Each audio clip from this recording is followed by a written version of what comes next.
Buenas tardes, está de día todavía. Todavía de día, ¿verdad? Pues buenas tardes a todos. Y gracias por haber venido aquí a la conferencia que nos van a dar. Como ya sabéis, todos los años la Hermandad de San Rogelio pues, le propone a nuestro vocal de formación que nos dé unas conferencias para seguirnos metiendo más en lo que es la situación de la Iglesia. Son unas conferencias que están muy bien, muy interesantes. Entonces, pues, se lo hemos comunicado y, como siempre, podemos contar con él siempre en todo momento y es que hoy lo tenemos aquí. Y hoy tenemos que dar también agradecerlo más porque ahora está más ocupado, porque lleva también la organización del centenario del Padre Majón en Granada y entonces pues está la criatura más ocupada y sin embargo ha tenido un huequecillo para estar aquí con nosotros. Bueno, yo no me voy a entretener más. El título de la conferencia de hoy es ¿Cómo vivir la Pascua en el siglo XXI? Sin más preámbulos, os doy paso al vocal de formación, Andrés Palma. Un aplauso para él.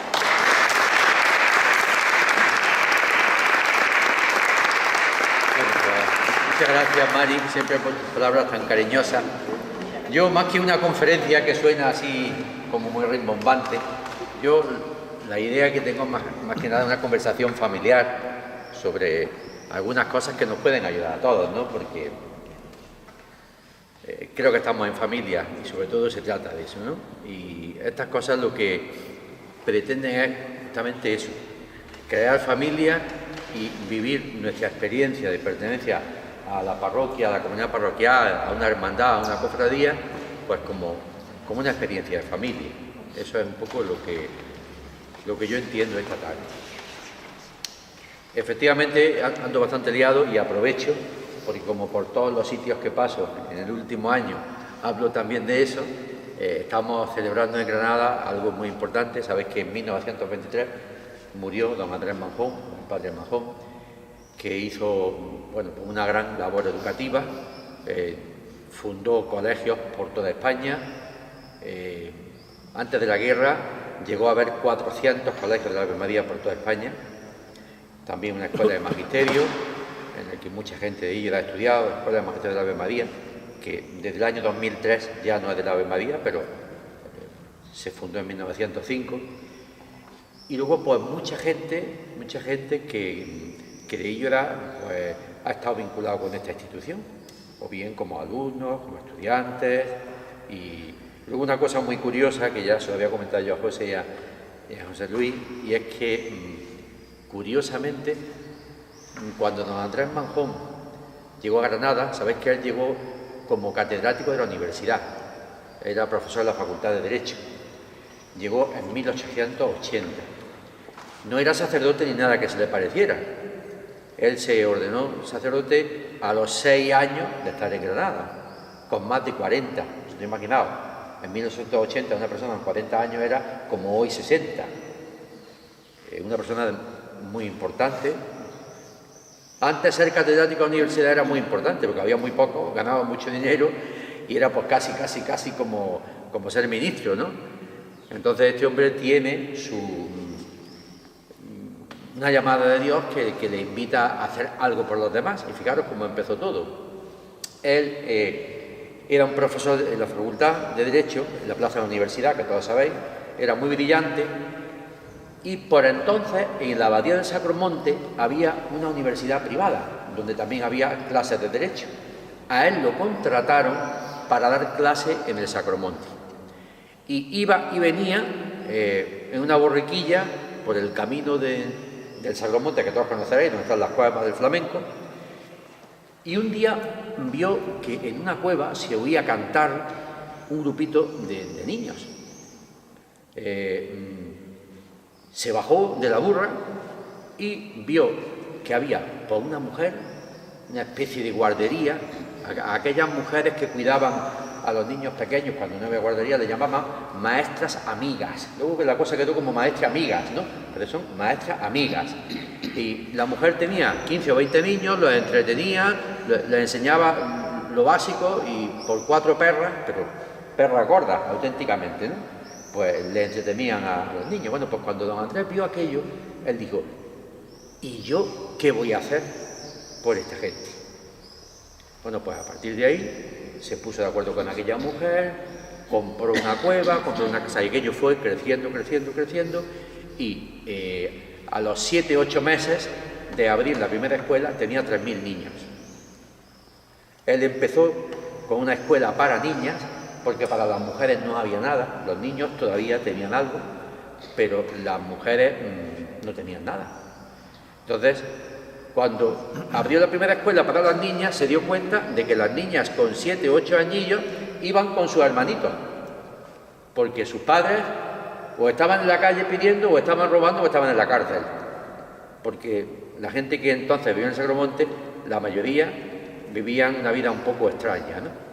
Entonces se dio cuenta de que había que poner una escuela para parvulitos, y así empezó.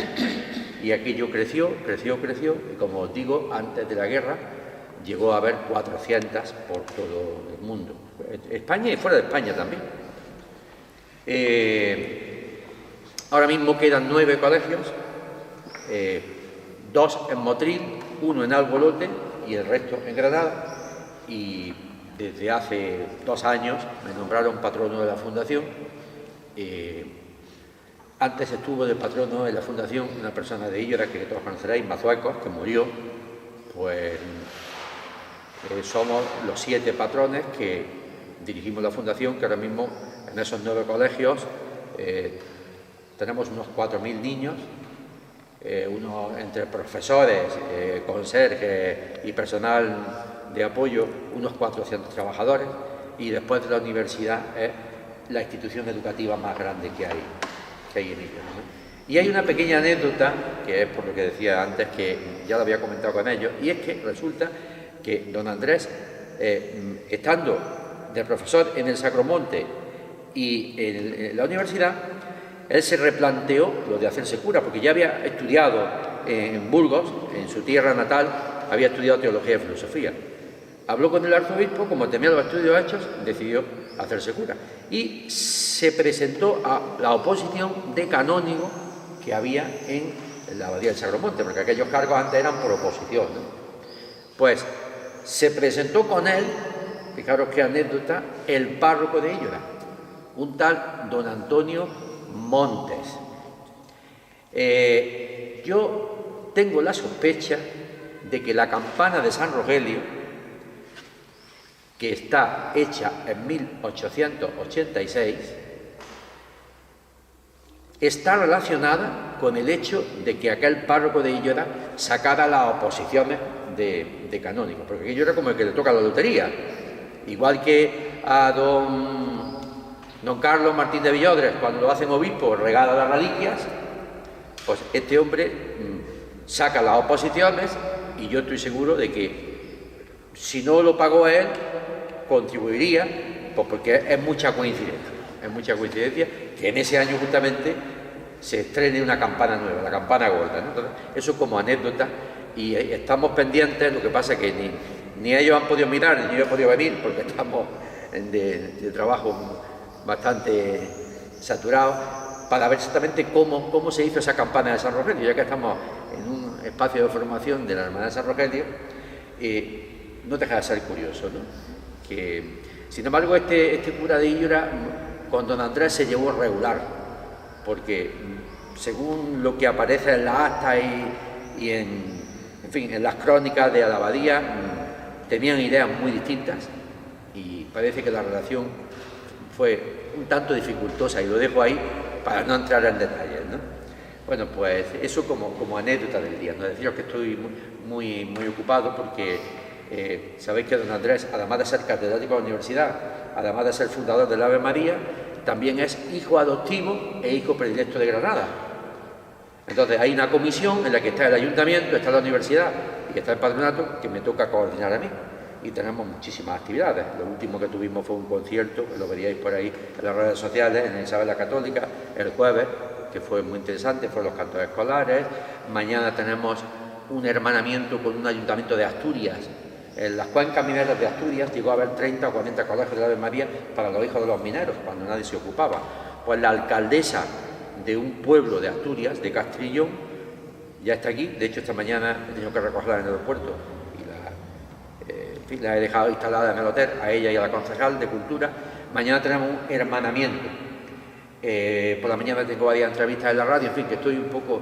Pero bueno, para mi pueblo y para la hermandad siempre hay un hueco y eso es lo que quería decir Mari, ¿no? O sea, que está siendo un año intenso.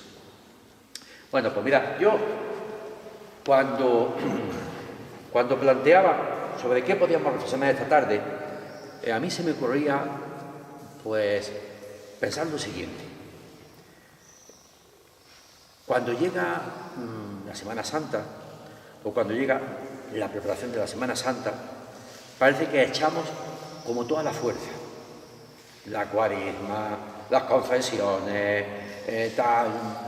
la Semana Santa, las procesiones, y luego llega el Domingo de Resurrección y parece que nos desinflamos y ya no hay nada hasta que llega el Corpus o llega otra historia. Entonces, ese era justamente el objetivo de mi reflexión. Fijaros el detalle, esto ya lo hemos hablado en el rato de reflexión, pero es importante recordar. La Cuaresma es un tiempo de 40 días, de ahí el nombre de Cuaresma, porque en el mundo judío y en los primeros siglos del cristianismo, el número 40 significa tiempo de preparación para algo. Bueno, pues la Cuaresma estamos preparando un tiempo. Originariamente surgió para aquellos que se bautizaban como adultos en los primeros siglos, cuando todo el mundo ya estaba bautizado. La Cuaresma se empezó a aplicar a todo el mundo, eso ya lo hemos visto en otras ocasiones, y el objetivo era preparar el Triduo Pascual. Viernes, Pasión y Muerte, Sábado Santo, Sepultura y Domingo, Resurrección. Y la fiesta de la Resurrección se prolonga 50 días. Si hemos estado 40 días preparando algo, ahora la fiesta dura 50 días. ¿Veis? Ese es un poco el esquema. ¿Qué sucede? Pues que lamentablemente durante muchos siglos esta dinámica de fiestas, el sentido de la liturgia, el sentido de los símbolos, la gente ni lo entendió ni lo celebró, porque era en latín, de espaldas al pueblo, en voz baja, y nadie entendía nada.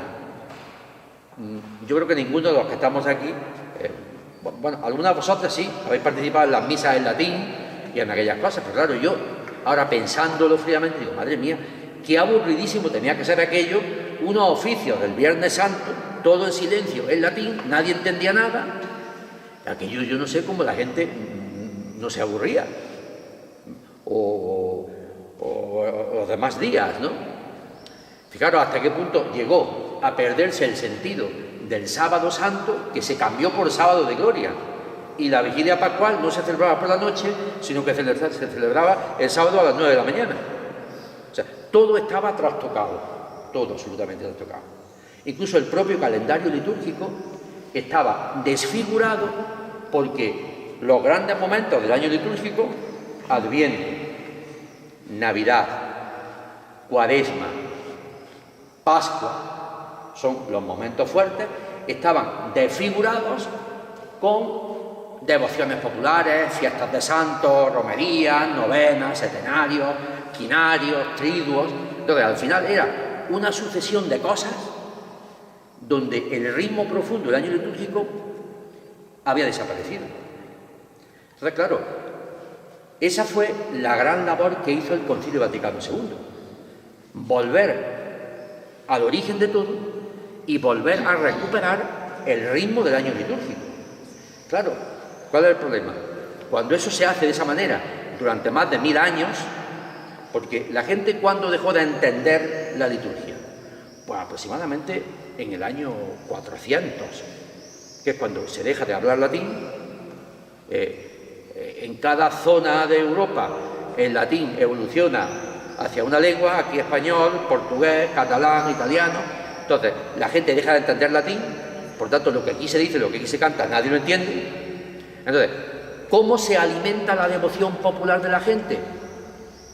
Pues con otras cosas, puesto que la gente no entiende la celebración comunitaria, a la gente hay que entretenerla con otras cosas. Y así es como surgen, por ejemplo, las procesiones de Semana Santa.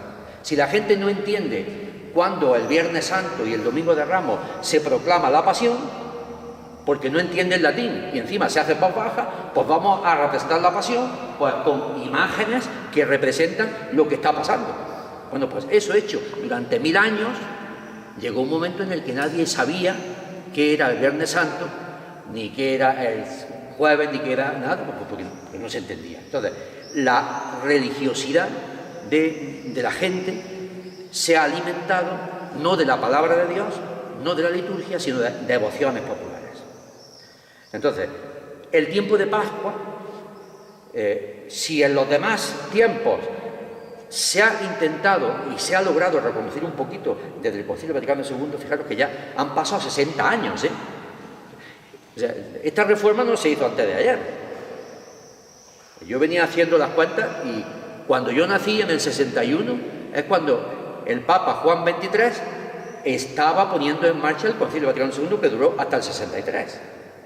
O sea, cuando yo tenía 2 años es cuando aquí se hace la primera misa en castellano. Y es cuando todo esto empieza a cambiar. Por eso digo que os acordaréis, Conchita y tú y nadie más, ¿no? Entonces, bueno, sí, Antonio también se acuerda, ¿no? Entonces, claro, una cosa que se lleva haciendo así 1500 años, en 60 tú no lo cambias. Y además, en 60 años, en los que además hemos vivido un proceso de descristianización y de ruptura de la transmisión de la fe de padre a hijo. Yo recuerdo que cuando era niño, la misa del domingo por la tarde, la gente salía de pie por allí, ¿recordáis? Hoy he llegado al final, está en el último banco, y porque había un funeral, ¿no? Pero no sé, las cantidades han cambiado, ¿no? Pero eso pasa aquí, pasa en mi parroquia de Granada y pasa en todos los sitios. Estamos en otra sociedad. Entonces, si encima estamos en una sociedad cada vez más descristianizada, una sociedad donde cada vez más padres, no solamente es que no bauticen a sus hijos, que ellos no se casen por iglesia, sino que el tema religioso como que no está. Entonces, es muy difícil recuperar el sentido de las cosas. Entonces yo, la pregunta que me hacía es, nosotros tenemos una fiesta que dura 50 días. Y si yo os preguntara, ¿y en qué se nos nota que estamos de fiesta 50 días? La gente que no viene a la iglesia, nuestros vecinos, los que no son creyentes o los que... ¿En qué notan que nosotros estamos 50 días de fiesta? No me tenéis que responder ahora, ¿no? Porque no se trata de poner a nadie en un apuro, sino que si en Semana Santa se nota porque hacemos cosas, ¿no? En otros momentos porque hacemos cosas, pero los 50 días de la Pascua, ¿en qué se nota? Si nos ponemos la mano en el corazón, se notan muy poco. Muy poco.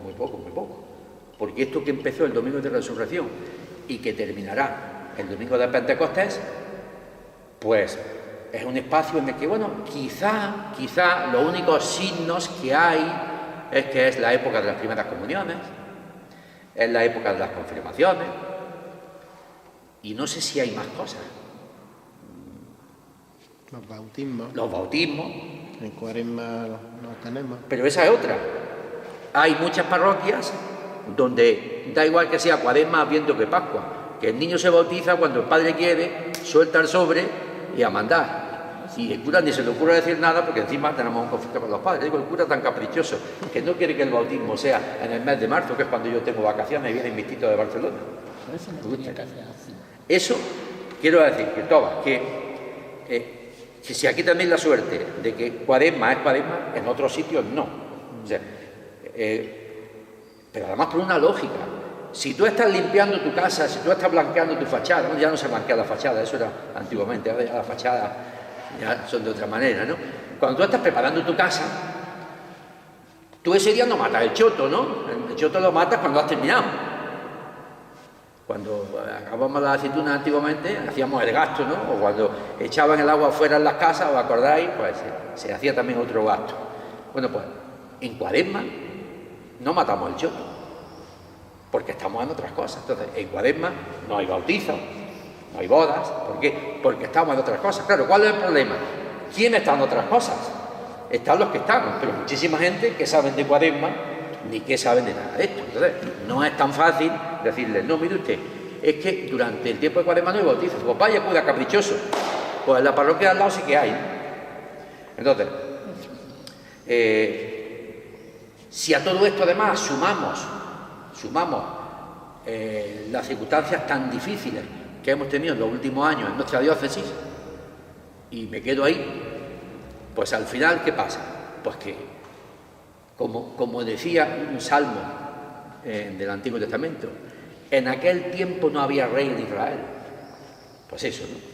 Si las cosas son difíciles y encima no hay una estructura, una organización y un proyecto, pues todo.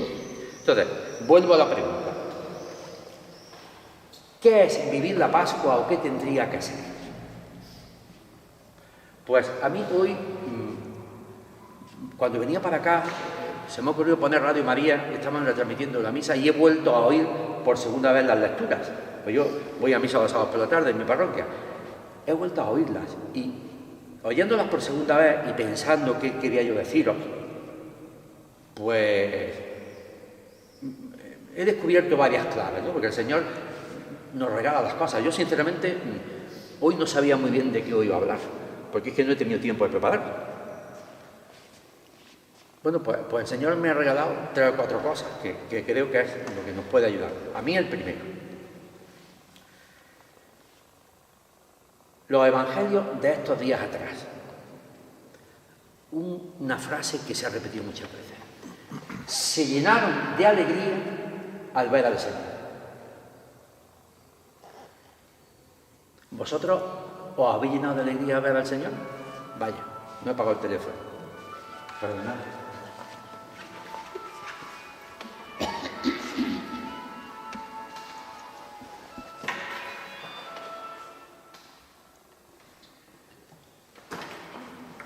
Perdón, las cosas siempre pasan, ¿eh? Y fíjate que está el letrero allí puesto, ¿eh? Pues esa es la pregunta que yo me hacía. Nosotros nos hemos llenado de alegría al ver al Señor. Nosotros, después de haber celebrado la vigilia pascual, hemos hecho lo que aquellos apóstoles hicieron, contarle a la gente lo que les había pasado. Un texto del Evangelio de hoy. Segundo, no temáis. ¿Cuántas cosas hay en nuestra vida que nos dan miedo, que nos dan agobio, que nos quitan la alegría, que nos hacen estar tristes, pesimistas? Cuando alguien se encuentra con que Jesús vivo y resucitado está ahí y te llama y se cruza contigo, empiezas a no tener miedo. Y pensad por cuántas cosas, si ahora repasáramos nuestra vida, por cuántas cosas tenemos miedo. Problemas de familia, salud, enfermedad, cuestiones de trabajo. La lista sería muy larga, ¿verdad? No temáis. Yo estoy con vosotros. Fijaros, ayer, en la coronación del rey de Inglaterra, de Carlos III, hubo un momento en el que el arzobispo de Westminster, no sé si os disteis cuenta, se dirigió a la asamblea diciendo: Cristo ha resucitado. Por cierto, hago un pequeño paréntesis, disfruté muchísimo viendo la celebración. ¿Por qué? Pues porque hablar de la importancia de la fe, de la importancia que tiene vivir la fe en la vida pública, en la vida social, sin complejos y sin miedos, me parece que es algo de lo que yo tengo envidia. Que un país como Inglaterra, públicamente, en la cadena 1, se diga que la palabra de Dios es la brújula que guía la vida del país, me parece fantástico, ¿no? Entonces, pues empezó el arzobispo diciendo esto: Cristo ha resucitado. Segundo detalle, que yo eso no lo sabía: las coronaciones de los reyes en Inglaterra, desde hace 1500 años, siempre se hacen en tiempo de Pascua, justamente porque es un tiempo de celebración. Por eso han esperado hasta ahora, tiempo de Pascua. Y luego otro detalle muy curioso, no sé si os disteis cuenta, si la visteis, cuando se le ungió con el santo crisma al rey, es la misma unción del bautismo y de la confirmación, la misma unción de cuando se ordena a los sacerdotes. Bueno, pues a los reyes antiguamente se les ungía con el santo crisma. Entonces pusieron como una especie de biombos para que no se viera. ¿Por qué? Estoy en la iglesia. Pues porque era una manera de decir: el encuentro que alguien tiene con Dios cuando lo ha elegido para una misión es tan íntimo y tan personal que se vive en la intimidad. Entonces, lo que ayer el arzobispo de la Iglesia de Inglaterra pedía para el rey Carlos es que en ti esté la fuerza del Señor para que como gobernante cristiano ayudes a gobernar tu pueblo desde la fuerza del amor, de la caridad. Fue precioso la homilía, os recomiendo que la veáis, porque le dijo: tú eres rey, pero aquel rey, su trono fue una cruz. A ti te van a poner una corona, pero a aquel le puso una corona de espinas. Va haciendo un paralelismo, una medida muy cortita, duró 6 o 7 minutos, pero fue toda una catequesis de lo que significa la tercera idea que os quiero decir. Primero, el encuentro con el Señor. Segundo, no temáis. Tercero, el servicio. Eso lo hemos visto en la primera lectura de hoy. Se encuentran en un problema. Las mujeres viudas en aquella sociedad son un colectivo marginado, porque ya sabéis cómo funcionaba aquello. La mujer, en aquella mentalidad oriental, la mujer forma parte del clan del padre, y cuando se casa, se desarraiga del clan del padre para entrar en el del marido. Si encima no ha tenido hijos, si se queda viuda, se queda en la calle y vive de la limosna, porque la mujer está sometida al varón. Bueno, pues era un problema. Era un problema porque las viudas que llegaban a ser viudas y que no tenían hijos, o tenían que dedicarse a la prostitución, o tenían que vivir de la limosna, porque ni su familia paterna la recibía, ni la familia del marido. Inventaron algo un poco para solucionar aquello: la ley del levirato. Si se casa, o sea, si se muere tu marido, cásate con tu cuñado. Menudo arreglo, ¿verdad? Me diréis. Claro, eso es de nuestra mentalidad, pero entonces era, digamos, era como una especie de póliza de seguros. Esta mujer no se va a quedar en la calle, va a tener a alguien que la mantenga y que la sostenga. Es para que veáis un poco cómo las mentalidades han ido cambiando. Lo que a nosotros nos parece una barbaridad, para ellos era hasta una manera de mantener la dignidad de la mujer. Bueno, pues fijaros, ese es el contexto, ¿no? ¿Qué hemos leído hoy en la primera lectura? Que la primera comunidad se da cuenta de que hay mujeres que están dependiendo de aquellos primeros seguidores de Jesús y hay que atenderlas. Pues nombran a 7 personas que reciben la imposición de manos de los apóstoles para que se hagan cargo de aquella necesidad. Como la palabra del Evangelio que se utiliza para describir eso es diaconía, servicio en griego, pues son los diáconos. ¿Quiénes son los diáconos? Hombres, y parece ser que en los primeros siglos también hubo mujeres. De hecho, ahora mismo hay una comisión nombrada por el Papa Francisco para confirmar si en los primeros siglos hubo mujeres diáconos.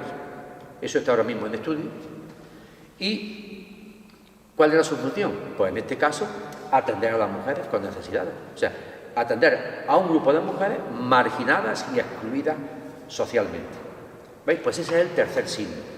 Primero, llenarse de la vida del que es la vida. No tener miedo. Tercero, servir. Pues yo me quedaría casi con esas 3 ideas. ¿Cómo vivir la Pascua en el siglo XXI? Nos hemos encontrado con el Señor. El Señor ha tocado nuestra vida. Porque cuando nosotros nos encontramos con alguien importante, y me voy a referir ahora a una experiencia que muchos habéis tenido, otros no. Cuando tú te has encontrado con la persona con la que has compartido tu vida, con tu marido, con tu mujer, con un amigo, con una amiga, hay distintos tipos de encuentros. Con tu trabajo, con tu labor profesional, cuando tú te has encontrado con una realidad que te ha cambiado la vida, tu vida empieza a tener sentido. ¿Y qué significa que la vida tiene sentido? Que yo sé para qué me levanto cada mañana y a dónde voy. Bueno, pues eso nos pasa en la vida ordinaria. Pues cuando ese encuentro no es con la persona con la que estamos enamoradas, con nuestro trabajo, con nuestra amiga, sino que es con el Señor, ese encuentro nos desborda y nos cambia. Fijaros, ayer, sábado, beatificaban a Conchita Barrecheguren, una chica que murió con 22 años, con una enfermedad durísima. Yo siempre me llamaba la atención porque a mí mi madre me hablaba de Conchita. Se ve que por aquel año venían Podillo, los misioneros redentoristas, y os repartían estampas, ¿no? Conchita de Conchita, porque yo tengo en casa, en los libros de mi madre, muchas cosas, y ella me hablaba. Entonces, ¿a quién era aquella chica que ha llegado a ser beatificada ya?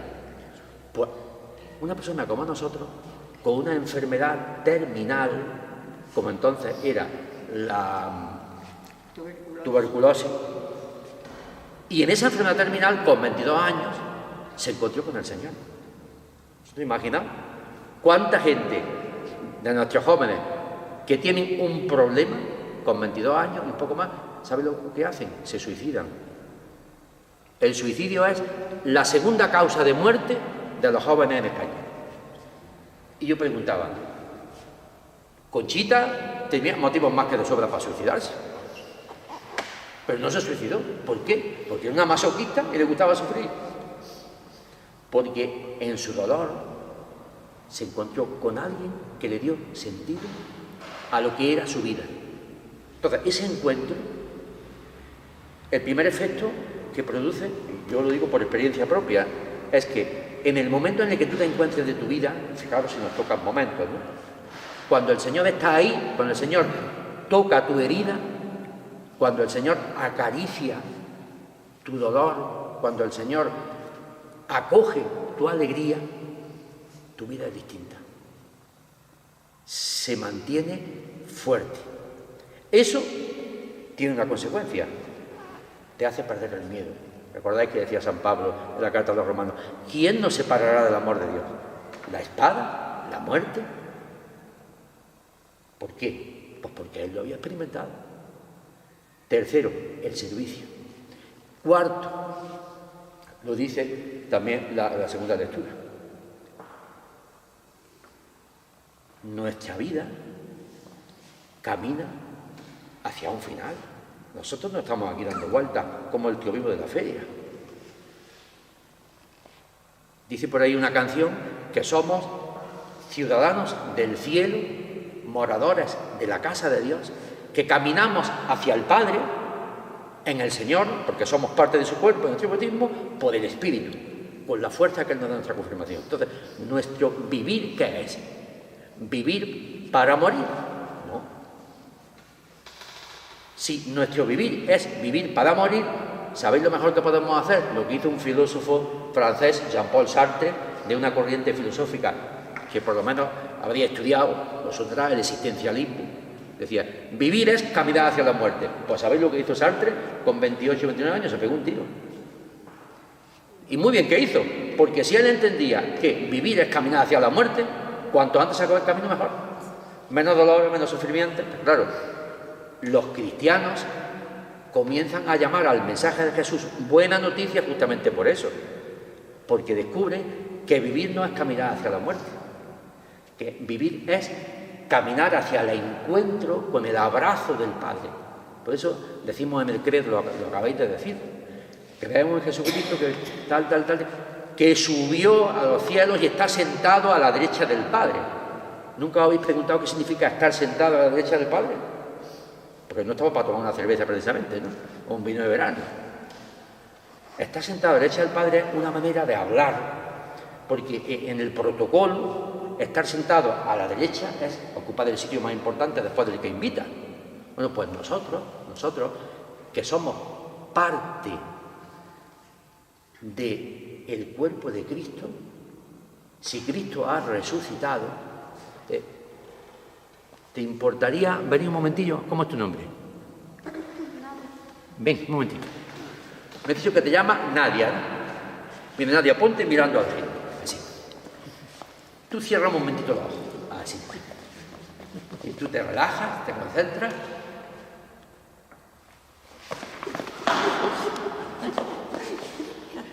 ¿Qué te ha pasado, Nadia? Físicamente, ¿qué te ha pasado? ¿Por qué te has movido? ¿Yo qué he hecho? ¿Yo te he llevado de la mano? ¿De dónde te he llevado? Yo he tirado la cabeza, ¿por qué te has movido entera? ¿Por qué? No, piénsalo. Si yo tiro de tu cabeza, ¿por qué se mueve el pie y la mano? ¿Por qué? Porque están pegados a la cabeza, ¿no? Bueno, pues eso es lo que quiero que entiendas. Nadia. Desde nuestro bautismo a nosotros nos pasa lo que a Nadia. Estamos pegados a la cabeza y esa cabeza es Cristo. Si Cristo ha pasado de ser hijo de Dios a estar enterrado 3 días, si de ahí ha sido arrancado de las fauces de la muerte y sentarse a la derecha de Dios, ese es nuestro camino, Nadia. Eso que a ti te ha pasado, tu cuerpo ha ido detrás de tu cabeza, pues si tú y yo y todos los que estamos aquí estamos tan unidos a Jesús que nuestra vida se mueve detrás de Él, tenemos la vida solucionada. No tenemos miedo, no estamos solos. Sufriremos porque tenemos que sufrir, nos moriremos porque tenemos que morir, sufriremos la injusticia porque Jesús sufrió la injusticia, pero estamos con Él. Bueno, pues esa alegría, ¿sabéis cómo se llama? Salvación. Cuando decimos, Jesús murió para salvarnos, ¿y de qué nos ha salvado? Pues de eso, de que nuestra vida sea la que sea, porque nadie puede decir, a mí nadie me comprende, yo soy el más desgraciado, yo soy el que tiene más problemas. No, Jesús ha entrado hasta el fondo. ¿Y cuál es el fondo? La tumba, y estuvo 3 días. Bueno, pues Él ha entrado hasta tu tumba. El sábado santo, en el oficio de lecturas, que no sé si lo hicisteis, hay un texto precioso en el que hay como una especie de alegoría en la que quien escribió ese texto se imagina a Adán como el padre de los primeros, ¿no? Ya sabéis que Adán y Eva no fueron una pareja sola, el símbolo de los primeros seres humanos, ¿no? Es una manera de hablar. Bueno, pues se imagina a Cristo que ha bajado a los infiernos, el infierno es lo peor de lo peor, se encuentra a Adán y le dice, levántate porque no estás hecho para la muerte. Esa es la Pascua. El Señor se ha acercado a tu vida, te tiene la mano y dice, levántate porque estás hecho para vivir. Aunque te estés muriendo como Conchita Barrecheguren. Otro joven, Alcuri, que también beatificó el Papa hace poco. O sea, son encuentros que cambian la vida.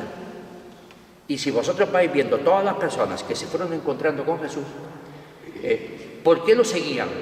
Porque su vida ya era distinta, es que no tenían más remedio que hacer aquello. ¿Qué iban a hacer? Hoy le dice el Evangelio, le dice el apóstol, pero bueno, Señor, pero ¿dónde vas? ¿Os acordáis, no? ¿Dónde vas? Si no sabemos, dinos el camino, porque no sabemos dónde vas. Yo soy el camino, la verdad y la vida. Cuando descubrimos que Jesús es el camino y empezamos a caminar por Él, nuestra vida empieza a moverse como la de Nadia y descubrimos que una vida nos está llegando, igual que cuando estamos débiles nos tomamos una vitamina, y una fuerza nos está sosteniendo, y eso es Pentecostés. Porque no creáis que esto no es fácil, ¿eh? A los apóstoles les costó. A los 50 días de resurrección todavía estaban bastante perdidos. Y se reúnen en el mismo sitio donde hicieron la última cena, tienen la comida, y fijaros lo que dice. Se oyó un viento, un ruido y un fuego. Viento, ruido y fuego. Si, Conchita, tú esta noche en tu casa estás sola, no hay nadie, y ves un ruido, ¿qué piensas? Alguien ha entrado. ¿Os acordáis de los últimos terremotos? Empiezan con el ruido de fondo. ¿Qué está pasando aquí? Bueno, pues esos tres símbolos, viento, ruido y fuego, es una manera de decir: la fuerza de Dios a través del Espíritu nos está llegando, nos está espabilando, nos está moviendo y nos está sacando de la tumba en la que estamos. Y además estamos con olor a muerto. Porque más veces que menos pasamos por la vida oliendo a muerto. Y el día de nuestro bautismo, en aquella pila, que a casi todos vosotros, os ungieron con el santo crisma perfumado y os dijeron: tenéis que ser buen olor de Cristo. Pues se nos tiene que notar que Cristo ha resucitado y que está en nuestra vida, porque somos buen olor. Y recapitulo para no entreteneros más.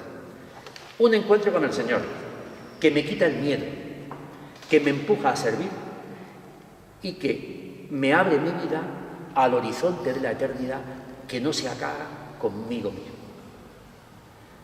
Eso nos da esperanza, nos da ganas de vivir.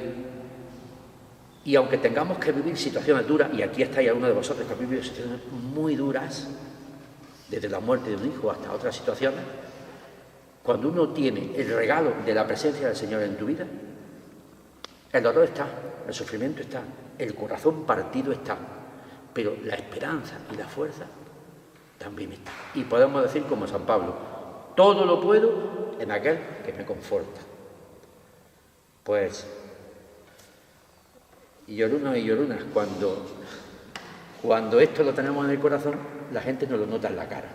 Y podemos decirlo de la sevillana: se le nota en la mirada, ¿no habéis cantado eso en el día de la cruz? Pues se nos nota en la mirada. Y cuando se nos nota en la mirada, seguramente que aquí va a haber más gente. Seguramente que esto se contagia. Porque fijaros lo que decía la primera lectura, que la comunidad iba creciendo. ¿Por qué crecía?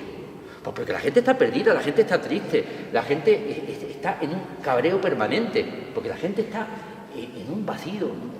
Bueno, es tremendo, ¿no? Entonces, cuando la gente empieza a descubrir cosas, la gente lo disfruta, pero tenemos que ser nosotros. Por eso, cuando los apóstoles se quedaron allí medio atontados en la ascensión, que la vamos a celebrar el día 21, como mirando, ¿qué pasa, no?